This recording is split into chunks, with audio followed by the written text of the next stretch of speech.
So now let's see how we can add in guides in this particular image by using guide option. So to do that, you need to go around onto Windows, then go on to more right here, and you can see that guide is an option. So once you go around onto guide, you can see that you can go around and choose the unit for the guide and then change around how many guides you want right here. And you can add the guides right here just like this, as you can see. Let's just go around with pixels and add the guide right here. So there's 9 pixels of guide right here, and you can change around the vertical guide as well, just like this.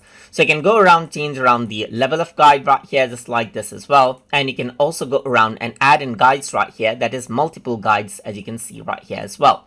So you can go around and clear out the guides, and let's say I want to have 5x5 guide, then simply click on it, and you can go ahead and add in guides right here. You can also go around, let me just clear out the guide right here, change around the guides right here, and add in guides in spaces right here, just like this as well. And this is how you can go ahead and work around with guides and pixels as well. Similarly, you can work around with percentage, millimeters, inches, and so forth as well. So let's just go around onto guide right here, and you can go ahead and add in the guides. You can also click on these guide options right here to quickly add in guides as you want as well. So that is how you can work around with the guide option inside a Photopea. So hope you guys learned something as always. And as always, please like, comment, share, and subscribe.